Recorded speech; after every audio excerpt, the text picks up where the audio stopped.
Hello everyone! Welcome to Native Man Math Tutorial wherein you can find free mathematics Tagalog tutorial. Ang content ng video lesson na ito ay Term 1 Examination, Practice Test or Practice Review for Grade 11 General Mathematics. At ito po ay part 2 ng aking ginawang Practice Review for GenMath Senior High School. This GenMath Reviewer presents multiple choice questions with answer key and explanation on how to determine the correct answer. But before we proceed, if you are not yet subscribed to this channel, please subscribe for more video lesson. For number 1 question, what is the surface area of a rectangular prism with length 4 cm, width 3 cm, and height 2 cm? A. 52 square centimeter, B. 48 square centimeter, C. 36 square centimeter, and D. 24 square centimeter.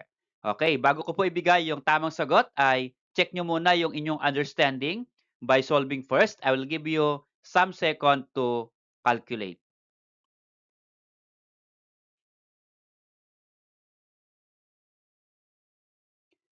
Okay, so what's your answer? The correct answer here is 52.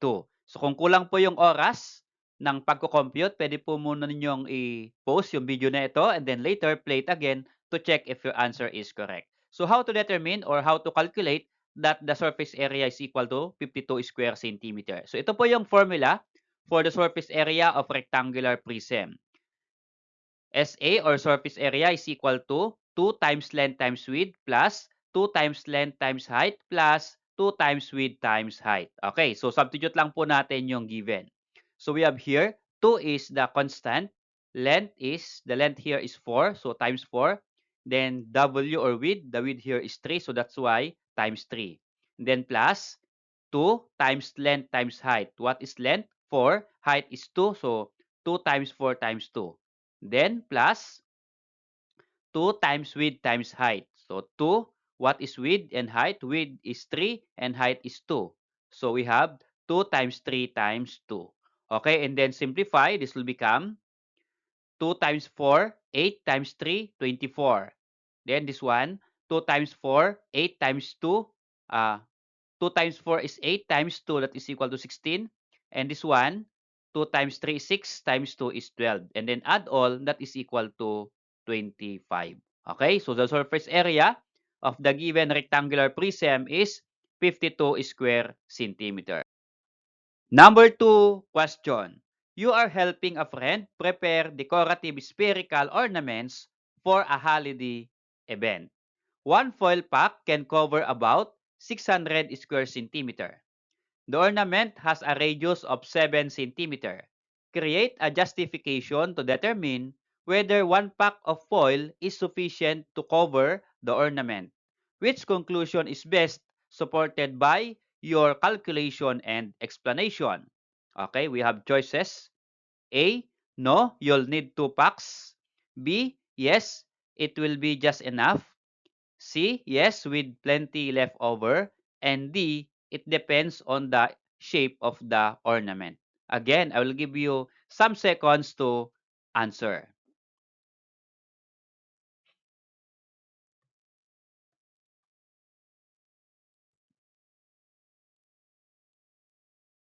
Okay, the correct answer there is letter C. Yes, with plenty left over. Number 3 question. Two cones have the same slant height of 5 cm. Cone A has a radius of 3 cm and cone B has a radius of 4 cm. Which statement is true about their surface areas? A. The surface area of cone A is twice that of cone B. B. Cone A has a larger surface area because its height is greater. C. Cone B has a larger surface area because its radius is greater. And D. The cones have the same surface area because the slant heights are equal. Again, I will give you some seconds to answer first.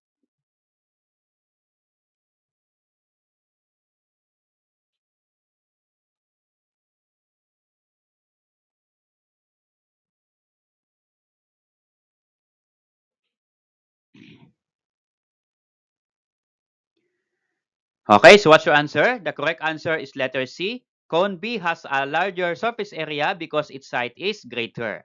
So ganito lang po yon. Kapag the same po yung height at magkaiba po yung kanilang radius, then the greater measurement of its radius has larger surface area. So syempre, pareho po yung slant na 5 cm, yung A po ay 3 cm at yung B po ay 4 cm. So of course, mas malaki po yung surface area ng cone B with 4 cm radius. Okay? Number 4 question. Using pi is equal to 3.14, what is the volume of a cylindrical with radius 4 cm and height 10 cm? A. 125.6 cubic centimeter. B. 251.2 cubic cm. Letter C, 400 cubic cm. And letter D, 502.4 cubic cm. Again, I will give you some seconds to answer.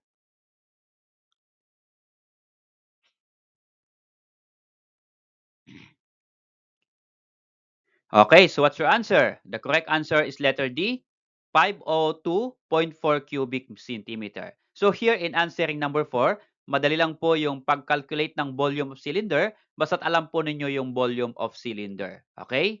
And then specify na po dito na yung pi ay 3.14. So dapat ito po yung pi na gagamitin para lumabas po yung nasa choices. Okay? How about number 5? A ball has a radius of 3 cm. What is its volume? Use pi is equal to 3.14. So again, sa ating pong question, specified na po yung pi, which is 3.14. Okay, letter A, 78.06 cubic cm. B, 98 cubic cm. C, 105.7 cubic cm. And D, 113.04 cubic cm. Again, I will give you some seconds to answer.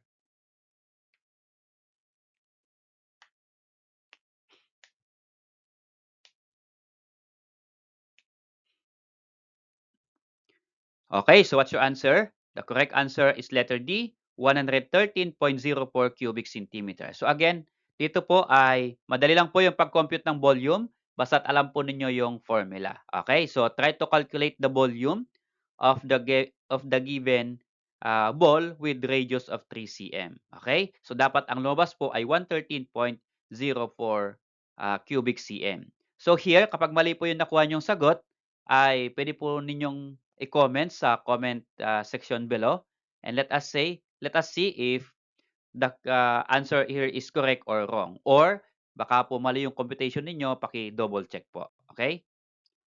Number 6 question. A triangular prism has a triangular base with base equal to 6 cm, height is equal to 4 cm, and prism length equals 10 cm. What is its volume?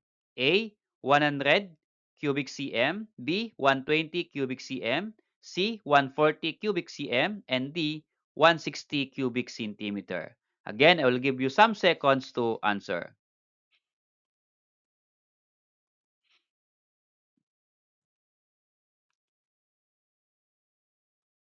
Okay, so time's up.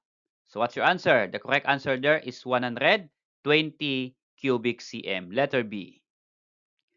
Number 7. Which of the following statements is true about a map scale? A, a type of graph. B, a compass direction. C, a tool for measuring weight. And D, the relationship between a distance on a map and the actual distance on the ground. So again, I will give you some seconds to answer.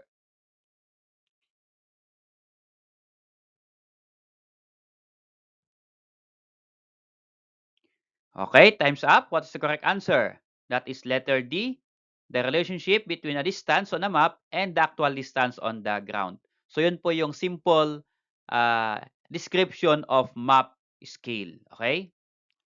Number 8. A map scale of 1 is to 100,000 means A, 1 cm on the map represent 100,000 cm in reality. B, 100,000 cm on the map represent 1 cm in reality.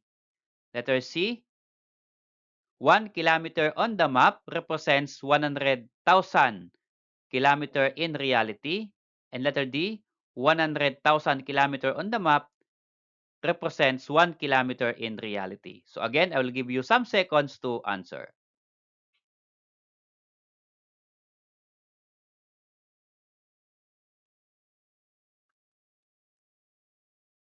Okay, so what's your answer? The correct answer is letter A.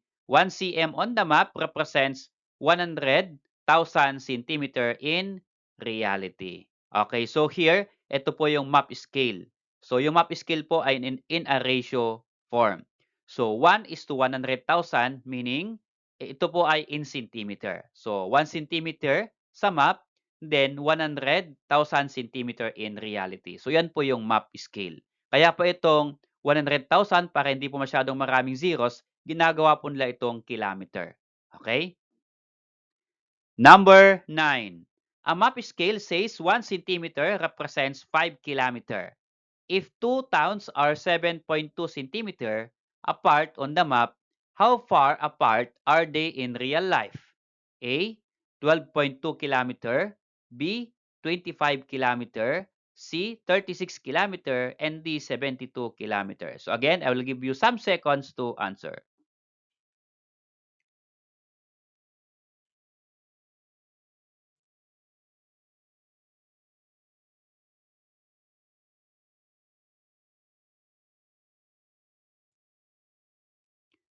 Okay, so time's up. What's the answer? The correct answer is letter C, 36 kilometers. So, paano po i-solve? 1 cm is equal to 5 kilometer. Okay? Kaya, yung 7.2 cm, multiply lang po ng 5 kilometer, then ang lalabas po ay 36 kilometers. Okay? Number 10. Ana exchanged 5,000 pesos to Japanese yen at the rate 1 PHP or 1 pesos is equal to 2.10 Japan yen. How many yen will she receive? A. 2,381 Japan yen. B. 10,500 Japan yen. C. 21,000 Japan yen. And D. 105,000 Japan yen. So again, I will give you some seconds to answer.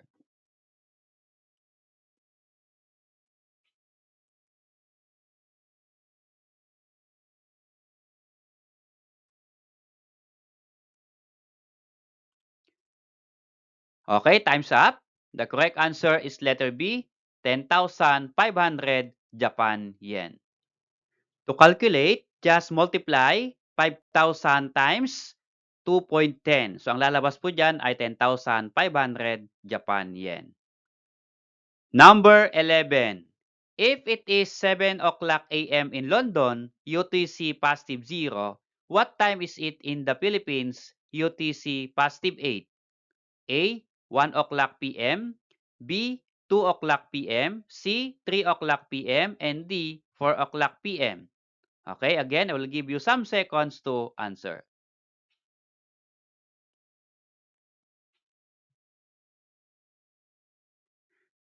Okay, so what's your answer? The correct answer is letter C, 3 o'clock p.m.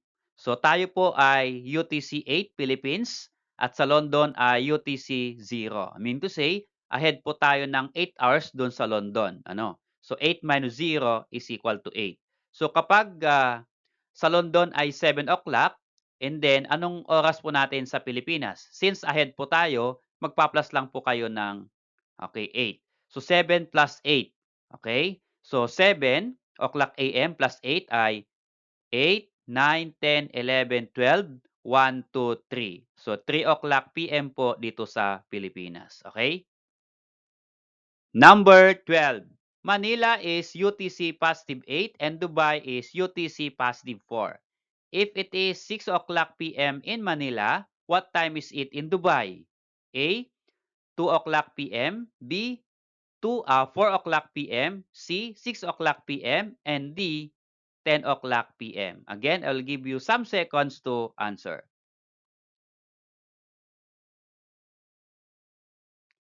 Okay, so what's your answer? The correct answer is 2 o'clock PM. So, paano po makuha yung 2 o'clock PM?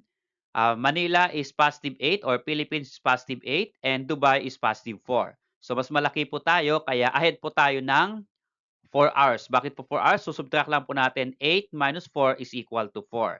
So, kung ahead po tayo ng 4 o'clock, kapag dito po ay 6 o'clock sa Pilipinas, anong oras po sa Dubai? Okay, so here, since ahead po tayo, kaya magsusubtract po tayo ng 4 hours dun sa time natin na 6 o'clock. So, pabalik po tayo. So, 6 o'clock ay 5 o'clock. Pabalik po tayo. 4 o'clock, 3 o'clock, 2 o'clock. Okay, so here, sa Dubai ay 2 o'clock PM. Sa atin po ay 6 o'clock PM. Okay? Number 13. How many degrees Celsius are there in 98.6 degrees Fahrenheit? A. 21 degrees Celsius. B. 26 degrees Celsius. C. 32 degrees Celsius. And D. 37 degrees Celsius. Okay, I will give you some seconds to answer.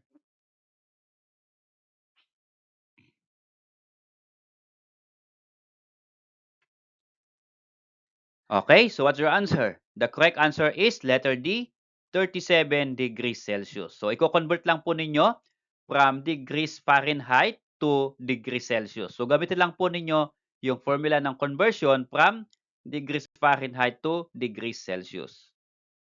Number 14. Convert 100 degrees Celsius to degrees Fahrenheit. A. 121 degrees Fahrenheit. B. 212 degrees Fahrenheit. C. 272 degrees Fahrenheit. And letter D.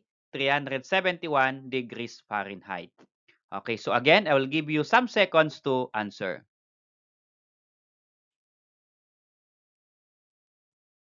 Okay, so time's up. The correct answer is letter B, 212 degrees Fahrenheit. So this time, ang i-convert naman po ninyo ay from degrees Celsius to degrees Fahrenheit. Okay, so gamitin lang po nyo yung formula in conversion. But take note, kapag degrees sa Celsius, 100 degrees Celsius, ang katumbas po niyan sa Fahrenheit ay 212. Ito po yung exact. Okay? Number 15. Which equation represents a linear function? A. Y is equal to 3x minus 7. B. Y is equal to x squared plus 4. C. Y is equal to x cubed. And D. Y is equal to square root of x. Okay, so here, ang hinahanap po ng question ay linear function. So, alin po dito ang linear function? I'll give you some seconds to answer.